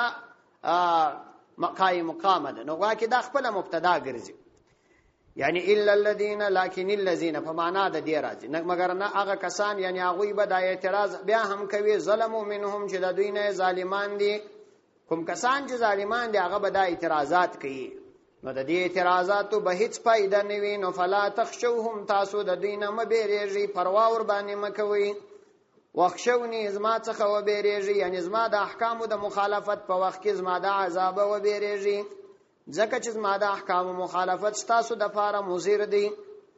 ولئتم نعمتي علیکم او پر دې احکام باندې چې ما تاسو ته کوم توفیق درکړی دی د دې د فاره مې درکړی دی ولئتم نعمتي د فاره د دې چې زه پوره کړم زما نعمتونه علیکم پر تاسو باندې چې د نعمتو اتمام هغه دخول جنت دی. ولعلکم تهتدون، ولعلکم شاید تاسو تهتدون په هدایت باندې راسي چې تکمیل نعمت در باندې موقوف دی. وليتم نعمتي د پاره د دې چې ز پورکم نعمتي زما نعمتونه، یعنی ما تاسو ته پر احکام باندې توفیق درکې چې تاسو پر احکام عمل وکړئ، نو زه پر تاسو خپل نعمت تاموم چې هغه جنت ته داخلي دل دي. ولعلکم او شاید تاسو په دنیا کې تهتدون په هدایت باندې راسي، او پر هدایت باندې راتلل د احکام پیژندل دي چې دغه د احکام پیژندل د تکمیل نعمت د پاره موقوف دي. اول بسړی د الله احکام پیژني، بیا به د نعمتونو تکمیل راځي. چې د نعمتونو تکمیل رالی نو بیا بسړی جنت ته داخلي. کما ارسلنا فیکم رسولا منکم یتلو علیکم آیاتنا ویزکیکم ویعلمکم الکتاب والحکمت ویعلمکم ما لم تکونوا تعلمون. کما ارسلنا لک څنګه چې موږ ولېږي فیکم فتاسو کې رسولا رسول منکم ستاسو څخه یتلو علیکم تلاوت کوي پر تاسو باندې آیاتنا زموږ آیاتونه، ویزکیکم او ستاسو تزکیه کوي، ویعلمکم الکتاب او درشي تاسو لره کتاب، والحکمت حکمت، ویعلمکم او درشي تاسو لره ما هغه څه لم تکونوا تعلمون چې تاسو نه واس په پوهېدلی، یعنی تاسو ور باندې نه پوهېدلاست. کما ارسلنا دا کاپ د پاره د تمثيل دی. ځینې علما وایي چې د دې ارتباط تر فذکرونی پورې دی، او ځینې وایي د دې ارتباط د مخکنیو جملو پورې دی. یعنی لکه څنګه چې موږ د حضرت ابراهیم علیه السلام د ابراهیم علیه السلام دعا قبول کړل او ستاسو د پاره مو بیت الله کعبه وټاکل، نو دغه رقم مو د کعبه ته ټاکل او ستاسو د پاره انتخابول قبول کړل. لکه څنګه چې مو د ابراهیم علیه السلام دا دعا قبول کړه چې اے الله ته په دغه د مکه په خلکو کې داسې یو پیغمبر واستوه چې دا څلور کار کوي. لکه څنګه چې مو هغه دعا قبول کړه، دغه د کعبه د تعین دعا مو هم دغه سي قبول کړه. یعنی موږ د کعبه دعا قبول کړل، داسې مو قبول کړل. کما ارسلنا فیکم رسولا منکم، لکه څنګه چې موږ لېږلي او پتاسو کې ولېږي پتاسو کې رسولا یو عظیم شان رسول منکم ستاسو څخه، یعنی د انسانانو څخه به وي. منکم ستاسو څخه مطلب دا چې ستاسو ټولو کسانو څخه به وي، پیری به نه وي، نور به نه وي، ملائکه به نه وي، بلکې عام انسان به وي، که عرب وي که عجم وي. او د هغه به دا کارونه وي چې یتلو علیکم آیاتنا تلاوت وي به پر تاسو باندې آیاتنا زموږ آیاتونه، ويزکیکم او ستاسو تزکیه بکی د خیالات فاسده او رسوم جاهلیت څخه، د جاهلیت د رواجونو څخه او د فاسدو خیالات څخه بستاسو تزکیه کی. ويعلمکم الکتاب او درشی به تاسو لره کتاب. مخکې چې دا آیات تیر سو الته د تزکیه الفاظ رست راغلی و، التراغلی و چې ربنا وابعث فيهم رسولا منهم يتلو عليهم آياتك ويعلمهم الكتاب والحكمة ويزكيهم. الته د يزكيهم کلمه په اخر کې راغلی او دلته د يزكيهم کلمه پر دوم نمبر راغلی. الته چې ذکر شوی و هغه فقط د پیغمبر څلور وظیفې شودل شوی وي، او دلته د پیغمبر عمل شي چې پیغمبر به په دا څلور وظیفو عمل وکړي. نو په عمل کې دا ضروری ده چې اول باید تخلیه راسي، بیا باید تحلیه راسي. نو ځکه د تعلیم نمخ کې اول تزکیه ذکر کړه چې اول دواره په کار داده چې د غذای و تراشه بیا رنگ ورکه، دا نه چې رنگ اول ورکه تراش بیا ورسته شروع کی. نو تعلیم هغه وخت مفید تمامي چې یو واره باطن صفا کې. نو اول تزکیه وک تخلیه، ورسته بیا تحلیه وک شایست. ويعلمکم الكتاب والحکمت ويعلمکم او دا پیغمبر دروشي تاسو لره درزده کړی تاسو لره ما هغه څه لم تکونو چې تاسو نه واست تعلمون چې په هدلای به، یعنی داسې شان دروشي چې الته نه کتب سابقه او نه عقل ور لره کافیو، یعنی نه په عقل باندې هغه مسائل معلومېدل او نه په مخکنیو کتابونو کې راتلل. دا شان دغه پیغمبر شان دی چې د حضرت ابراهیم علیه السلام د دعا په برکت ظهور وس. فاذکرونی اذکرکم، فذكروني نو تاسو زما ذکر کوي اذکرکم زبستاسو یادونه وکم فذكروني نو تاسو زما ذکر وکي نو زبستاسو یادونه کوم واشکروا لي ولا تکفرون واشکروا لي او تاسو زما شکر ادا کوي ولا تکفرون زما کفران د نعمت مکوي فذكروني اذكركم نو پر دغه مذکوره نعمتونو باندې چې ما پر تاسو باندې دا نعمتونه وکړل فذكروني نو ما یاد کړی اذكركم زب تاسو یاد کړم یعنی تاسو ما یاد کړئ زما د نعمتونو په وجه باندې زما عبادت وکړئ زب تاسو یاد کم په مغفرت او رحمت سره زب تاسو ته مغفرت وکم تاسو زما نعمتونه یاد کړئ زب تاسو یاد کړم د نعمتونو په زیادت باندې په نعمتو کې به زیادت در تراولم فذكروني اذكركم په دې ارتباط باندې مفسرینو څخه خبرې را نقل کړي اوله خبره دا را نقل کړي ده چې ذکر په حقیقت کې د خدای عزوجل په طاعت سره یادول دي یعنی هغه څوک په حقیقت کې ذاکر دي چې د خپل رب اطاعت کوي کوم څوک چې د خپل رب اطاعت نه کوي په خپل باندې ذکر کوي نو دا ذاکر نه بلل کیږي ولو که په جبر باندې ذکر کول افضل عمل خودي لیکن صحیح ذاکر نه بلل کیږي د دې لپاره د سعید ابن جبیر رحمه الله قول را نقل کړی دي فرمایي چې فمن لم يطعه چا چې د الله عزوجل اطاعت و نکي لم يذكره هغه د الله عزوجل ذکر هم نه وکي وان كثر صلاته وتسبيحه اگر چې المنز او تسبیحات یې ډیر وي خو چې د خدای اطاعت ونه کې نو ذاکر نه بلل کیږي د ابو عثمان رحمت الله علیه څخه چا پښتنه وکړه چې زه په خپل باندې ذکر کوم خو زړه مې متوجه نه وي نو ورته ویل شکر ادا کا چې الله عزوجل دی بیا مې یو عضو په خپل یاد اس مصروفه کړی ده ولو که استاد زړه متوجه نه وي مطلب دا چې په خپل باندې د الله نوم یادول ولو که د سړی زړه متوجه نه وي افضل عمل دی ثواب لري خو که زړه متوجه وي بیا نو فائدہ به ډیره دوم مسله دا ده چې ذکر پر درې قسمه باندې دي یو ذکر په جبه باندې دي چې سړی په جبه باندې د الله عزوجل یادونه کوي او دوم ذکر بیا په جوارح باندې دي په اعضاء باندې دي لکه الله عزوجل چې فرمایي فسعوا الى ذکر الله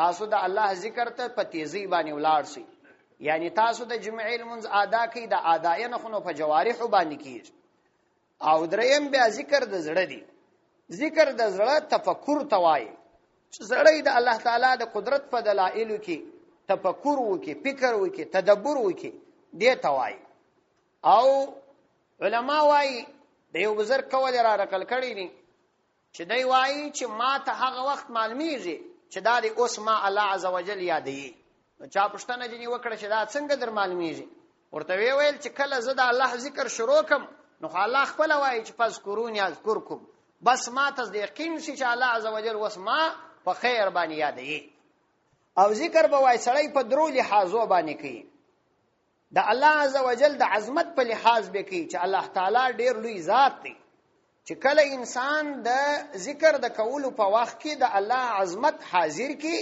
نو د الله لوی و د زړه تلویږي بیا د دې په وجه د ګناهو څخه ځان ساتای شي دوم انسان به د الله عزوجل د قدرت په لحاظ باندې ذکر کی د ذکر په وخت کې به د الله قدرت حاضرې ترڅو د الله څخه وبېریږي چې الله په دې قادر دی چې ما په ګناه باندې بیا رانیسي او دریم چې ذکر کوي ذکر به د نعمت د اظهار په لحاظ باندې کوي د خدای عزوجل نعمتونه به یادې نو په دې وجه به الله عزوجل دته د توبې توفیق ورکړي کله دغه درو لحاظو باندې انسان وای ذکر کاوه نو درې نعمت به الله عزوجل د تورکی کې ذکر د خدای عزوجل د عظمت په لحاظ کاوه نو د الله عزوجل هیبت به فزړی کې راشي کې ذکر د الله عزوجل د قدرت په لحاظ کاوه نو د الله عزوجل څخه به بیره فزړی کې راشي تقوا به نصیب شي کې ذکر د الله عزوجل د نعمتو په لحاظ کاوه چې خدای عزوجل پر ما نعمتونه کړی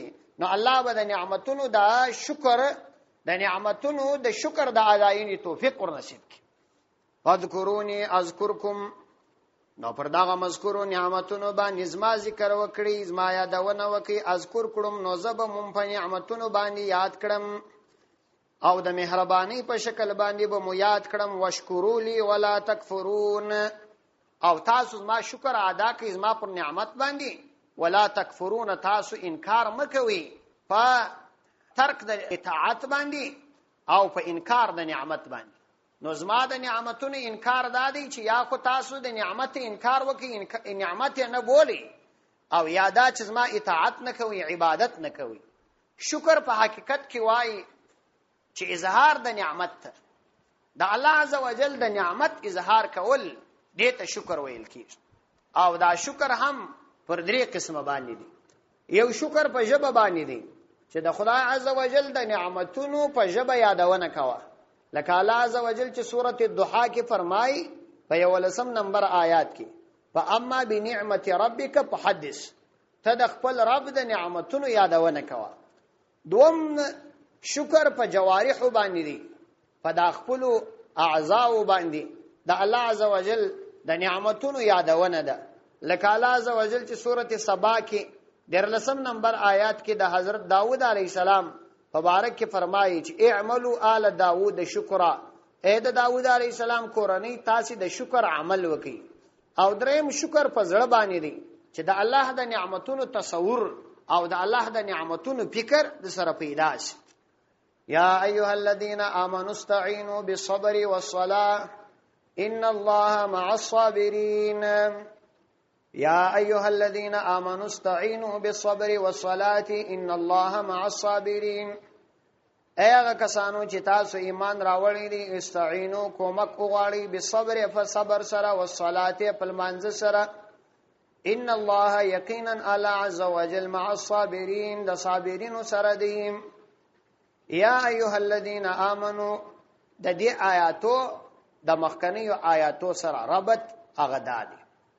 مخکې پر تحویل قبله باندې د مخالفینو د طرفه چې کوم اعتراضات کېدل، د اعتراضاتو دوه اثر و، یعنی د اعتراضاتو دوه تاثیر کولای شي. یو تاثیر پر مذهب د اهل اسلام، هغه دا چې پر اسلام باندې اعتراض وو، نو په دې وجه باندې مسلمانانو ته په خپل اسلام کې شبهه پیدا شي. نو الله عزوجل په مخکنیو آیاتونو کې دغه اثر او دغه شبهه رد وکي او د اعتراضاتو جوابات یې ذکر کړ. د اعتراضاتو څخه دویم اثر خپل اهل اسلام ته پیدا کیږي، مسلمانانو ته پیدا کیږي. هغه په دې ارتباط باندې چې د انسانانو پر طبيعتونو باندې اعتراضات تاثیر کوي او انسان ته شبهه پیدا کوي. نو الله عزوجل بیا په دغه آیاتونو باندې د اهل اسلام د دې رنز او د دې تکالیفو د لری کولو د لپاره ورته فرمایي چې تاسو په دغه صبر سره او په مانځ سره دغه اعتراضات چې کوم تاثیر تاسو پر زړونو باندې وسی او تاسو غمجن سي، په دې سره تاسو دغه لری کی، ځکه صبر او المنځ دواړه د غمونو او د مشکلاتو ختم کوونکي او د مصیبتونو لږونکي دي. نو باکه مناسبت یې داسو چې په مخ کې سوراتو کې د هغه اعتراضات او دفع وسول چې پر اسلام یې تاثیر وو، په دې آیاتو سره د هغو اعتراضات او دفع کوي چې پر اهل اسلام یعنی مسلمانانو یې تاثیر. نو یا ایها الذین آمنوا استعینوا بالصبر والصلاة ان الله مع الصابرین. د ایمان خاوندانو تاسو کومک وغواړئ، یعنی په خپل طبيعتو کې د غم کمولو د لپاره کومک وغواړئ. بالصبر فالمانځ سره المنځ کوي، فالمانځ سره صبر تاسو غواړئ. استعینوا تاسو کومک وغواړئ بالصبر فصبر سره، په صبر سره کومک غوښتل دا معنا یو سړی صبر وکي او المنځ وکي، په دې سره مسلمان ته هر مشکل او هر تکلیف آسان کیږي. ځکه علما وايي صبر او المنځ دا د انسان د هر مشکل او هر تکلیف علاج دی. صبر په لغت کې وايي د دې نفس کنټرولولو، انسان چې خپل نفس را کنټرول کی دې ته صبر وايي. د قران او حدیث په اصطلاح کې صبر پر درې قسمه دي. مراوتاس خو په پښتو کې صبر دی ته وایو، یو سړی ته غم ورسیږي، یو مصیبت ورته ورسیږي نو دای پر هغه باندې د خپل ځان کنټرول کی دې ته دوی صبر وای او دغه کس ته صبر کوونکی کس وای. الان کې د شریعت په اصطلاح کې صبر پر درې قسمه باندې دي او د صبر درې شعبې دي. یو صبر دی علی الطاعات. صبر علی الطاعات دې ته ویل کیږي چې سړی د الله تعالی پر عبادتو د خپل نفس پابند کی. نو دلته د خپل نفس را پابند کی د الله عزوجل تمام احکامات یې پر ځان باندې عملی کړه، دې ته وایي صبر علی الطاعات. دوم قسم دی صبر عن المعاصی. صبر عن المعاصی دا معنا چې یو سړی د ګناهو څخه د خپل ځان را بند کی. مثلا زړه دا غواړي چې سروز واورم، زړسترګي غواړي بد نظری وسی، ژبه غواړي غیبت وسی، لیکن غوږونه وایي چې سروز واورېدل سي. ته د خپل نفس او د خپل اعضاء را بند کې دې ته هم وایي صبر. صبر عن المعاصی، د ګناهونو نه ځان را بندول دې ته هم صبر ویل کیږي. او درېمه شعبه د صبر چې د هغه صبر علی المصائب والآفات دی، چې سړی صبر وکي پر مصیبتونو باندې او پر آفاتو باندې، چې سړی ته یو غم ورسیږي، یو صدمه ورسیږي، پر دې باندې دی صبر وکي، دې ته هم صبر وایي. نو د صبر د درې سره شعبې دي او الله عزوجل بندگان امر کوي په دې باندې چې تاسو صبر باندې کومک وواړئ، یعنی تاسو دغه صبر د دې ټولو کارو د پاره استعمال کړئ. اوس نو صبر دا د چا څه کېدای شي؟ صبر هغه سړی کوای شي چې په هغه کې شهوت او عقل دواړه جمع شوي، چې په هغه کې شهوت او عقل دواړه وي، او دا یوازې انسان کولی شي. نو ملائکه وته صابرین نه ویل کېږي ځکه په هغوی کې شهوت شته نه. او دا غرنګه ظالم سړی چې کم سړی ظلم کوي او ته د هغه پر ظلم باندې خاموش یې، دې ته هم صبر نه ویل کېږي. ځکه صبر هغه وخت دی چې ستا په وسه دا پوره وي چې ته یو پریشانی او مشکلات وکې، خو بیا هم ته خپل ځان را کنټرول کې. نو معلومه سوله چې د ظلم په وخت کې چې سړی پر چا باندې ظلم کوي او شکایت او مقابله یې نشي کوای، نو دې ته بیا صبر نه ویل کېږي.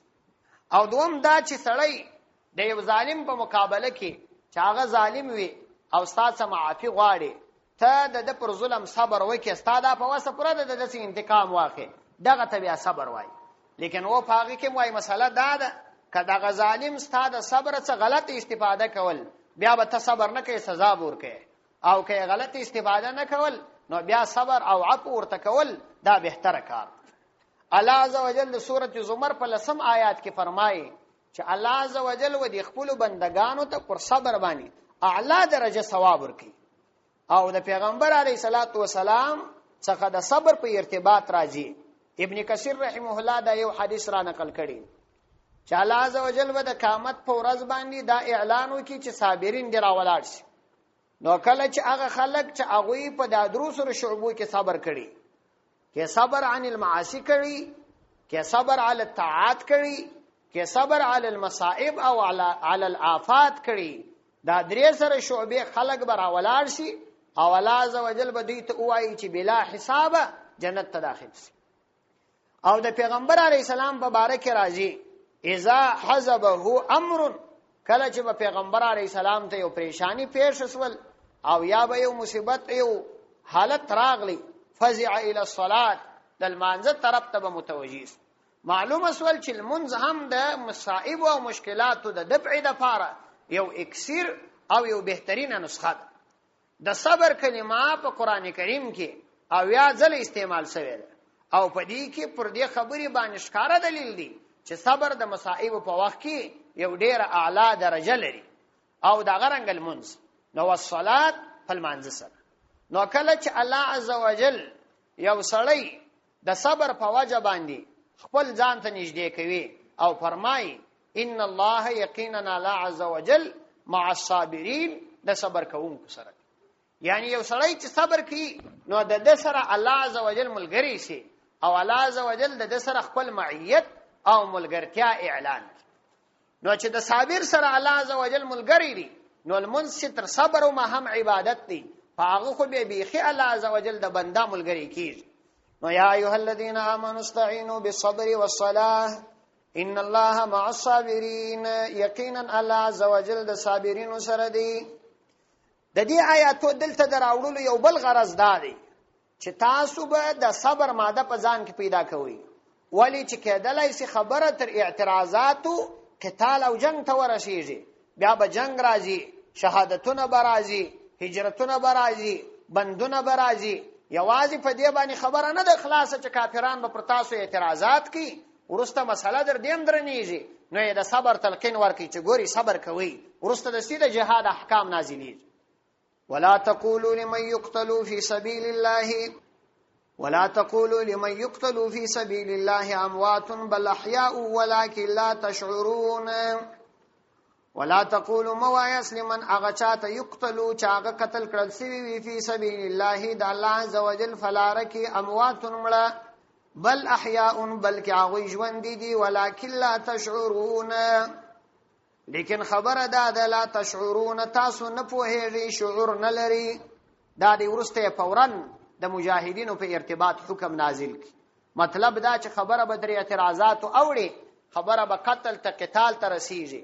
نو یمخ کې د مسلمانانو د پاره د صبر نسخه بیان کړه چې تاسو په دغه سي مصائب کې صبر کوئ. ولا تقولوا لمن يقتل، د دې آیاتم د مخکنی آیاتو سره ربط دادي چې یعنی مخ کې خو موږ تاسو ته په یو خاصه موقع کې پر یو خاصه موضوع د صبر تلقین وکي.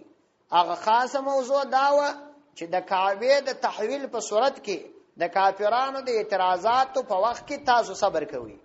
اوس تاسو ته پر یو عامه موضوع د صبر تلقین کوو چې صبر په ټولو کارونو کې کوئ، او د صبر طریقه یې راته وښودل چې صبر په لمانځه باندې کیږي، چې تاسو منځونه کوئ، د الله عزوجل عبادت کوئ. پر روانو آیاتو کې بیا د دې صبر فضیلت هم بیانې، فضیلت یې راته شي او دا راته وایي چې کېدلای شي چې د آینده بس تاسو د طبیعت خلاف ډیر کارونه پیښ شي، چې هغه د طبیعت خلاف کارونه پیښیږي، هغه نو قتل دی، قتال دی مع الکفار، د کافرانو سره. نو اوس د صبر ترغیب پر صبر باندې فضیلت دا ټول شان درته بیانې. نو فرمای ولا تقولوا لمن يقتل في سبيل الله اموات، تاسو مو وای اسلمن هغه چاته یقتلوا چې قتل کړه سي د دین په خاطر فی سبیل الله د الله عزوجل فلار کې اموات مړه، یعنی هغه ته مړي مواس، یعنی هم اموات چې هغه مړي دي، مبتدا حذف شوی د خبر ذکر دي. بل احیاء بلکې هغه ژوند دي، دلته مبتدا حذف ده، یعنی هم احیاء هغه ژوند دي ولکن لا تشعرون، لیکن تاسو شعور نه لري، یعنی په خپل موجوده حواس سره د هغوی د حیات ادراک نشي کولای. ستاسو موجوده حواس سترګي او غوږونه، ژبه او اعضاء د هغوی د ژوند او د حیات احساس نشي کولای. پر دې ځای باندې مفسرینو څو مسائل را نقل کړي. یو مسله خدا د دلته چې د شهداو حیات او د شهداو ژوند دا څنګه دی. اول به پر دې خبره باندې وژغیرو چې شهید وایي چاته. د شهید تعریف دادی په شریعت کې هغه څوک دی شهید هغه چاته وایي چې په ظلم باندې قتل کړل شي، بس دې ته په شریعت کې شهید وایي. په ظلم باندې چې قتل کړل شي عام خبره ده، که خپل سړی قتل کی، که فردی قتل کی، که په جنگ کې په شهادت ورسول شي، او یا په کور کې په شهادت ورسول شي، یا پر لارې باندې وي، که په حضر کې وي، که په سفر کې وي، کوم کس چې په ظلم باندې قتل کړل شو بس دا شهید بلل کیږي. او یا د جهاد په میدان کې مړی پیدا کړل شو، د جنگ په میدان کې دام شهید بلل کیږي. دا د شهید تعریف دی. اوس نو شهید دا عربي کلمه ده او دا مصدر دی. شهید د فعیل وزن باندې دی، او یا د مبالغه صيغه ده یا د صفت مشابه صيغه ده، درې سره کېدلای. کله چې دا شهید دا یا په معنا باندې د شاهد دی. شهید ته شهید ځکه دی وای چې دی به د قیامت په ورځ باندې په دې خپل بدن سره او په دې خپل زخمونو سره د الله عزوجل د دین پر خدمت باندې شاهدی ادا کړي. او یا دې شهید ته شهید ځکه وای چې دا شهید په معنا د حاضر دی، مخکې د قیامت تر ورځې به وای د روح دا جنت ته حاضریږي او د جنت د باغونو او د منظرو لیدنه بکی. حدیث کې راځي چې د شهدا او ارواح الله عزوجل د یو زرغونو مرغانو په ججورو کې واچي او بیا په جنت کې هغه مرغان ګرځي. او یا شهید په معنا باندې د مشهود دی. مشهود دا معنا چې د شهادت په وخت کې د ملائکه را حاضریږي، نو دای په معنا باندې د مشهود. اوس نو چې کله د شهید تعریف موږ وکړي، شهید دا پر درې قسمه باندې دي. یو شهیدی کامل دی، یو شهیدی آخرت دی، او یو شهیدی دنیا دی. شهیدی کامل هغه شهید توای چې په ظلم باندې په شهادت ورسول شي. عام خبره ده که په کور کې، که د جنگ په میدان کې، که پر بل ځای باندې، خو په ظلم باندې خلک قتل کی، دته شهید وای. دغه شهید کامل هغه ته ویل کیږي چې دای عاقل وي، بالغ وي. دا دوه شرط د امام ابو حنیفه رحمه الله په نزد باندې دي چې بالغ به وي، عاقل به وي. خو صاحبین امام محمد رحمه الله او امام ابو یوسف رحمه الله وای دا دوه شرط نه غواړي. د امام ابو حنیفه رحمه الله دلیل دا دی چې د احد شهدا هم بالغین و هم عقلا، لیکن د صاحبینو پر قول فتوا ده چې عاقل او بلوغ دا نه غواړي. نو عاقل به وي، بالغ به وي عند ابي حنیفه رحمه الله، او د حیض، نفاس او جنابت څخه به په حالت کې د شهادت پاک وي. که په حالت کې د شهادت دا خبره و، نو دام هغه شهید کامل نه بلل کیږي. اوس نو که په دغه حالت کې د جنگ په میدان کې په شهادت ورسېدي، دغه کس د پاره شرعي احکام دادي دته وسم نور کول کیږي، په خپل کالو کې پټیږي، او د وجود به ان شاء الله العزيز تر ډیره وخت په خاور کې صحیح سالم پاتې، او د آخرت اعلی درجه ورکول کیږي. کومه اعلی درجه چې الله عزوجل په خپل کلام او پیغمبر اسلام په احادیثو کې بیان کړي، دې ته وایي شهید کامل. دوم شهید آخرت دی. شهید آخرت هغه چاته وایي چې د جنگ په میدان کې په شهادت ورسول شي، او یا په ظلم باندې یو څوک په شهادت باندې ورسي، لیکن فورا شهید نسی، بلکې تر ډیره وخت وجدي خبري وکي. دا د وجدو قید سره وایم، لنډي خبري هغه د شهادت دنیوي احکام نه بدلی. وجدي خبري وکي، یا علاج په وکړل شي، یا وصیت وکړل شي. دا کس یا د مثال په توګه یو سړی غرق شي، یا وسوځي، او یا کور یا دیوال یو ځای پراونړي، او یا د علم په سفر باندې تللی، په دې سفر کې وفات شي، او یا د جهاد په سفر تللی پر لارې وفات شي، یا د حج په سفر تللی پر لارې وفات شي، او یا ناببره مړ شي، مفاجات مرګ ورته راشي، یا ښځه پر اولاد وفات شي، یا د طاعون په مرض باندې چې د نس ایلسی په دې مرض باندې وفات شي، یا د جمعې په ورځ یا د جمعې په شپه باندې وفات شي. دغه ټول ته شهید آخرت وایي. شهید آخرت دا معنا چې دوی ته به هغه درجه الله عزوجل په آخرت کې ورکوي کومه درجه چې د شهداو د پاره بیان شوی. البته شهید د دنیا احکام بدل دي. د دنیا احکام دا معنا چې غسل ورکول کیږي، کالی جنې استل کیږي، دا رقم لکه عام مړو ته چې کوم حکم دی، دغه شهید دغه حکم.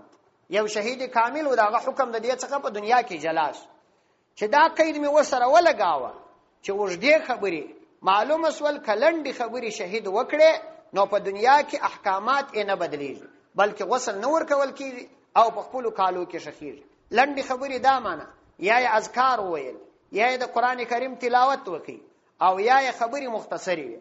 د دې لپاره دلیل د سعد ابن ربيع رضی الله عنه واقعه ده. سعد ابن ربيع رضی الله عنه د احد په میدان کې په شهداو کې ورک. پیغمبر علیه الصلاۃ والسلام عبد الله ابن عبد الرحمن ته وویل چې تولاړ سره د سعد ابن ربيع معلومات وک.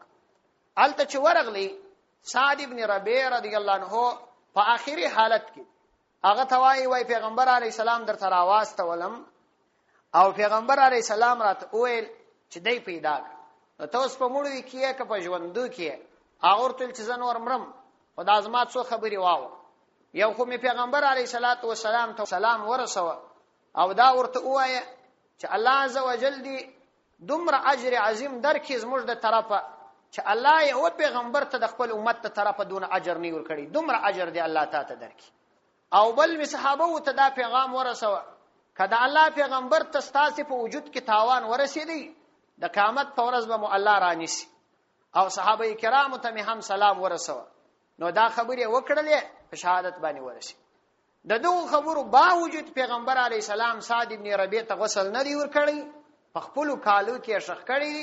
معلومه سول چې لږ خبرې کول دا د دنیا حکم نه بدلی، دا مسله. او دا کسړی د جنابت په حالت کې وفات سو نو هغه ته غسل ورکول کیږي. د دې لپاره دلیل د حضرت حنظله رضی الله عنه واقعات. حنظله رضی الله عنه د احد په میدان کې په شهادت ورسید. پیغمبر علیه الصلاۃ والسلام پښتنه وکړل چې دغه حنظله رضی الله عنه ته ملائکه غسل ورکړي. پښتنه وکړي چې دا غسل ولې ملائکه ورکړي. پښتنه وکړله نو کور والای ورته وویل چې هغه چې کله دا خبر واورېدی چې پیغمبر علیه الصلاۃ والسلام شهید شوی نو د جنابت په حالت کې کور پرې شو دی اولاد، نو هغه په دغه حالت کې په شهادت رسیدل. نو بیا پیغمبر علیه السلام ول دا وجده چې ملائکه و د غسل ورکړي. یو دلیل داس معلومه سول چې غسل ورکول شهید ته د جنابت په حالت کې شهید سو دا ضروری ده. البته چون کې دغه صحابي درجه ډیره لوړه نو ملائکه و غسل ورکړي. دا رقم عمر رضی الله عنه په شهادت باندې ورسول سو، زخمی کړه سو، څو ورځې ژوندۍ و خبرې وکړلې. نو بیا دغه څورس صحابه کرام غسل ورکړي دي او کالج نه استلسوي. علی رضی الله عنه دا غسسو، سعد ابن معاذ رضی الله عنه دا غس زخمی سو، څه زمانہ ژوندۍ و بیا په شهادت رسیدلې دي. نو د دنیا احکامات یې بدل شوي دي، کالج نه استلسوي دي، غسل ورکړل شوی. چنانچه د سعد ابن معاذ رضی الله عنه د شهادت په وخت کې وای پیغمبر علی السلام دومره پزغستا د غسل ته ورلی، دومره پزغستا د غسل ته ورغلی چې د ځین صحابه کرامو د چوټو تسمیه وشکې. نو بیا یې وجدا وویل چې ما په دې دا تلوار وکي چې ملائکه را څمخ کې نشي، ځکه چې دا د خدای دوست وو او د الله عزوجل محبوب بنده وو. دا فضیلت ما حاصله و ځکه چې ما دا فکر نو کړی چې د حنظله رضی الله عنه غسل ته ملائکه و بیا ځان رسولي. په دې می دا تلوار وکي. د دې څه دا معلومه سواله چې د شهید چې هغه ژوندۍ پاتې شي یا وصیت وکي او یا د مثال په توګه وژدې خبري وکي یا علاج وکړل شي، هغه ته په دنیا کې حکم یې داد. اوس د شهید په ارتباط باندې دا مسلم ده چې کله مثال په توګه یو مجاهد د جهاد په میدان کې د خپل موټر ولويږي او په شهادت ورسیږي، بس دام شهید بدل کیږي. لازمی نه ده په شهادت کې چې خامخا به پر هغه باندې یو جارحه مرمي یعنی زخمی کوونکی شی لګیږي، بلکې کدی د جهاد په میدان کې غزار سی په شهادت ورسیږي ام شهید دی غسل نور کول کیږي، کفن ور کول کیږي، کالی نه جنکشل کیږي. او یا د مثال په توګه د آسرا ول ویدي یا د مجاهدینو په علاقه کې د دشمن په بم باندې په شهادت ورسیږي. مثلا د مسلمانانو علاقه ده، د مجاهدینو ساحه ده، الته د کافرانو په مین باندې څوک وختي او په شهادت ورسیدي، نو هم غسل نور کول کیږي، په خپل کالو کې بشخیږي. او کبیل فرض به داغه مجاهد په خپل مین باندې په شهادت ورسیږي او یا په ملګرو کې څوک سهوان ولي، نو په دې صورت کې بیا غسل هم ور کول کیږي او کالم جن استل کیږي. په دغه صورت کې حکم دادي. بدائع او صنائع دا بیخي بهترین دا تفصیل راخستی دي. نو اوس دا یو مسله ده. دریم قسم شهید دنیا دی. شهید دنیا دا هغه شهید بلل کیږي چې دای په دنیا کې د جهاد په میدان کې نیت خراب وي، یا په دې نیت باندې جهاد کې چې خلک د جرأت او شجاعت تعریف وکړي، یا په دې نیت باندې کې چې ثواب خلک خبرې نه راځي کوي، یا په دې نیت باندې کې چې مال او دولت حاصل کړي. نو په دغه اغراض او کچيري د جهاد کاوه د آخرت درجه لاسته نشي راوړي. البته په دنیا کې حکم هغه حکم دی چې ما مخکې بیان کړ. کچيري خبرې و نه کړلې نو ظاهرا خو مسلمانان پر ظاهر باندې صلاح کوي، نو غسل نو ورکول کیږي، په خپل کالو کې بشخیږي، لمنځ به ورکول کیږي او خاور ته بسپارل کیږي. د باطن مسله د الله عزوجل سره ده. الله عزوجل په دې باندې خبر ده. خو سړی به په دنیا کې پر چا بدګماني نه کوي. د بدګماني چې اسلام منع کړی ده، سړی به پر چا بدګمان نه کوي. یو شبهه په دې کې دا ده چې ځینې کسان د بدبوئی په خاطر باندې د یو چا د شهادت په ارتباط باندې غلط فکر کوي. دا منع دي. انسانانو کې فرق دی. ځینې انسانانو وجود یو رقم وي، د ځینو د بل رقم وي. د وینې او د غوښې خپل ځان ته خاص خصوصیات دي. کېدلای شي ځینې غوښې بوی وکړي او ځینې بوی ونه کړي. نو دا د دې دلیل نه دی چې ګواکې د دې شهید شهادت خراب دی که بدن بوی وکړي. دا غلط خبره ده. پر دې باندې بدائع او صنائع کې علامه کسانی رحمه الله بیخي ډېر دلایل نقل کړي دي چې دا یو عوامي فکر دی او دا غلط فکر دی. دا باید سړی ونه کړي. ها ځینې شهدا وته الله عزوجل د کرامت درجه ورکړي، یعنی وجود یې په دنیا کې هم ښکاری خرابېږي نه. لکه د حضرت خبیب ابن عدی رضی الله عنه وجود دی کافرانو اعدام کوي په حرم کې، مسجد تنعیم ته نږدې مقتل خبیب ابن عدی رضی الله عنه ستا. بیا 40 ورځې په دار راځړې دی. په دې 40 ورځې کې د بدن نه خراب شوی. او بیا د شپې صحابه کرام ورغله، یو مقداد رضی الله عنه او یو بل صحابي د جسد راوړي، بیا خاور ته وسپار. دا غره کوم د جهاد په دوران کې وسنی جهاد او بخوانی جهادو کې ډېری داسې مشاهدې سوي دي چې د شهداو بدنونه نه دي خراب شوي. خو کله چا بدن خرابې دی، دا د دې علامه نه ده چې ګواکې د دې سړي شهادت دا خراب دی. یو مسله داس. بل مسله په دې کې دا ده چې دغه د قبر ژوند دې ته حیات برزخ وایي. د حیات برزخ په ارتباط باندې دا خبره یاد وساتي چې انسان د دنیا څخه ولاړی، دنیوي حیات قطع سو. د دنیا حیات، د دنیا ژوند دا ختم سو، دا قطع سو، نور دنیوي حیات نشته. البته برزخی ژوند دا 3 درجې لري. یو درجه د عام اموات ده. عام اموات که مؤمنان وي 2 قسم دي. یا به متقی سړی وي، صالح انسان به وي، او یا به فاجر، یا به دغه مړی کافر. په دا درو صورتو کې د قبر تکلیف او د قبر خوند او عزت دا ودی روح ته ورکول کیږي سره د بدن. د هر بدن ته د روح را ګرځول کیږي. بیا د بدن ته کله هغه صالح او د جنت نعمتونه هغه خوند او عزت ورکول کیږي، او که فاسق او کافر نو سزا ورکول کیږي، هغه درد او تکلیف ورکول کیږي. خدا چې برزخی حیات څنګه دی، الله عزوجل فرمایي ولکن لا تشعرون. تاسو شعور نه لري، یعنی د هغه ادراک نسی کولای. دا برزخی زندگی ده، څو قربانی خبر نه. یو درجه دا درجه د دې درجه پر دنیا باندې دغه برزخی ژوند، د دې برزخی ژوند پر دنیا هیڅ تاثیر نشته. دومره درجه د برزخی حیات، د قبر د ژوند، هغه د شهداو درجه ده. د شهداو درجه دا ده چې الله عزوجل دوی ته ژوند دی ویلي دي، یعنی په خپل قبرو کې ژوند دي. د دوی ژوند څنګه دی؟ تفسیر ابي سعود کې قاضي ابو سعود رحمت الله علیه خپل دا قصه کوي.